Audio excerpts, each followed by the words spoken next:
दोस्तों, आपने ये तो सुना होगा, महसूस किया होगा कि अंग्रेज़ों ने ज़बरदस्ती हम पर राज किया था, हमको गुलाम बना कर रखा था और अंग्रेज़ हम पर तरह तरह के जुल्म कर रहे थे और ज़बरदस्ती अपने काम करवाते थे। लेकिन क्या आपने कभी सुना है कि उसी दौर में जबकि हमारा भारत देश अंग्रेज़ों का गुलाम हुआ करता था, उसी दौर में हमारे भारत देश के एक आम से लड़के ने उसी दौर की ब्रिटेन की महारानी विक्टोरिया के महल के साथ साथ उनके दिल पर भी राज किया था। रानी इस लड़के को बहुत ही पसंद करती थी, उसके बिना एक दिन भी नहीं रुकती थी। रानी विक्टोरिया इस भारतीय को इतना पसंद करती थी कि एक समय ऐसा भी आ गया था, पूरा महल बगावत पर उतर आया था कि इस भारतीय से अपने रिलेशन तोड़ लो।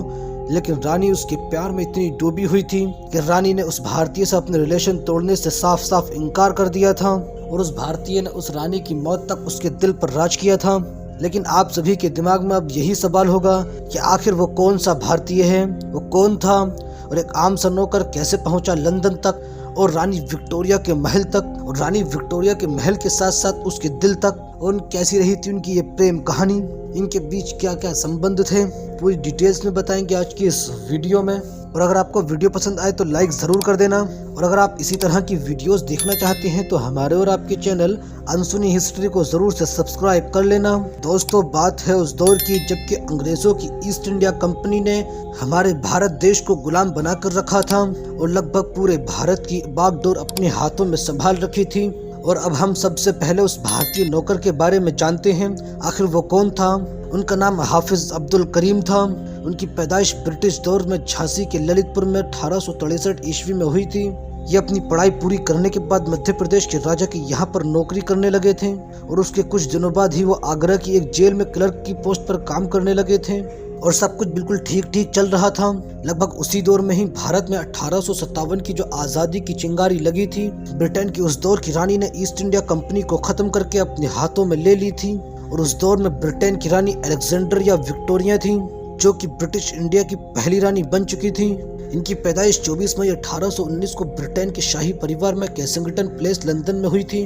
20 जून 1837 वो दिन था जबकि पूरे ब्रिटिश साम्राज्य की रानी बन चुकी थी और उसके कुछ सालों बाद यानी 1876 ईस्वी में भारत की भी रानी बन गई थी। अब बात करते हैं कि अब्दुल करीम महारानी विक्टोरिया के महल तक कैसे पहुंचे। ये बात है 1887 की, क्योंकि जब महारानी के शासन के 50 साल पूरे होने पर एक बहुत ही बड़े जश्न का प्रोग्राम किया गया और उसमें कई भारतीय राजाओं और अफसरों को बुलाया गया था और उन्हीं के साथ साथ रानी की खिदमत करने के लिए 2 सेवकों को भेजा गया था ताकि वो रानी की ज़रूरतों का अच्छे से ख्याल रख सके।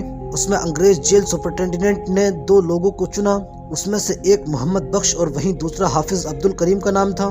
जिनमें मोहम्मद बख्श को तो पहले से ही सेवा करना अच्छे से आता था क्योंकि पहले से ही किसी के घर पर नौकरी करता था। अब्दुल करीम के लिए ये सब नया था, इसीलिए उन दोनों को ट्रेनिंग दी गई और अंग्रेजी बोलना और समझना सिखाया गया। और जब इस प्रोग्राम का समय आया तो पूरा महल जश्न में डूबा हुआ था और सभी लोग खुशी से झूमे हुए थे और उन्हीं में ये दोनों सेवक भी शामिल थे। रानी और अब्दुल करीम पहली बार यही मिले थे।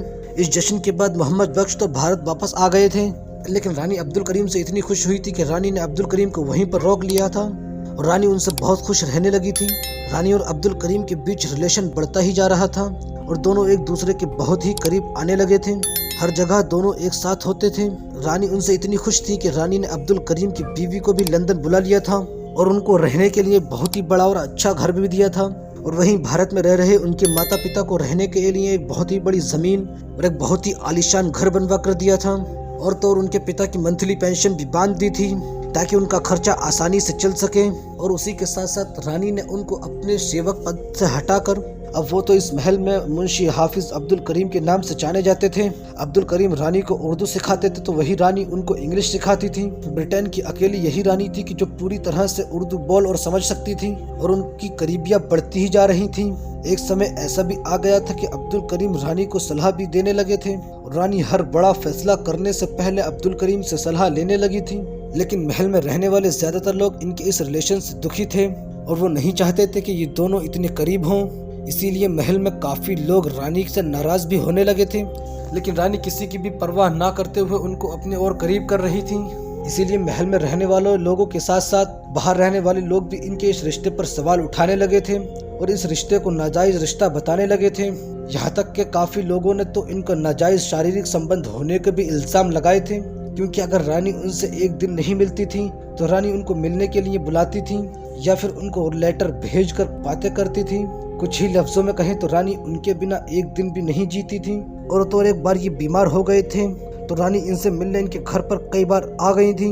हालांकि ये रानी कहीं भी नहीं जाती थी फिर भी इनके घर पर जाती रहती थी और दोनों लेटर में बातें करते रहते थे। और इन दोनों के बीच में जितनी भी बातें होती थी अब्दुल करीम उसको अपनी डायरी में लिखते रहते थे।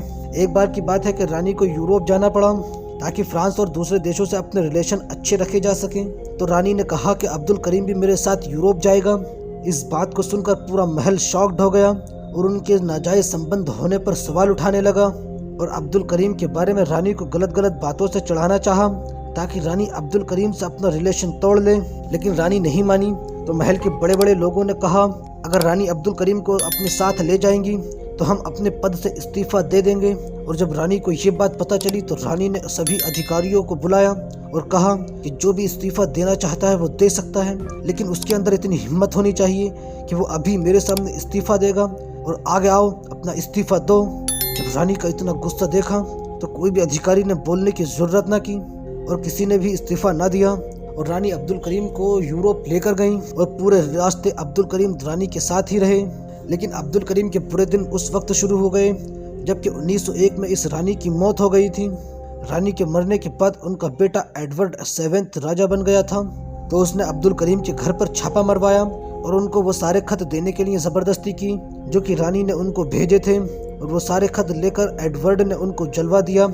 लेकिन अब्दुल करीम की लिखी गई डायरी अभी भी उन्हीं के पास रह गई थी जिसमें कि अब्दुल करीम ने अपनी और रानी के बीच की जिंदगी की हर छोटी बड़ी बात लिखी थी और एक इतिहासकार ने उनकी पूरी स्टोरी पर अपनी एक किताब भी बना दी थी जो कि उनकी डायरी की मदद से बनाई गई थी। तो अब आप ही बताओ भला इस रिलेशन को क्या कहोगे? इसको सिर्फ एक दोस्ती ही कहोगे या प्यार भरा रिलेशन? ये तो सब आप पर डिपेंड करता है। लेकिन अब्दुल करीम ने अपनी लिखी हुई डायरी में ऐसा कुछ भी नहीं लिखा था जिससे कि ये कहा जा सके कि इनके बीच में नाजायज संबंध बनाए गए हों या फिर नहीं। लेकिन फिर भी कुछ नहीं कहा जा सकता क्योंकि अब्दुल करीम को ये रानी उसी घर में लेकर जाती थी जिसमें कि उससे पहले रानी और रानी के पति दोनों काफी समय बिताया करते थे। उसके मरने के बाद ही अब्दुल करीम से रानी की करीबियां बढ़ी थी। बहरहाल आपकी क्या राय है इस रानी की स्टोरी पर? अपनी राय हमें कमेंट बॉक्स में जरूर देना। दोस्तों ये वीडियो कैसी लगी हमें कमेंट करके जरूर बताना और अगर आप चाहते हैं हम किसी टॉपिक पर वीडियो बनाएं तो टॉपिक का नाम कमेंट बॉक्स में लिख देना, हम उस पर एक डिटेल वीडियो जरूर बनाएंगे। अगर आपको वीडियो पसंद आई है तो हमारे इस चैनल अनसुनी हिस्ट्री को सब्सक्राइब करने के बाद पास ही में घंटी वाले बटन को दबाकर ऑल पर भी क्लिक कर देना और साथ ही अपने सभी दोस्तों के साथ भी शेयर कर देना क्योंकि अनसुनी हिस्ट्री से जुड़ी वीडियो आपको इस चैनल पर हमेशा मिलती रहेंगी।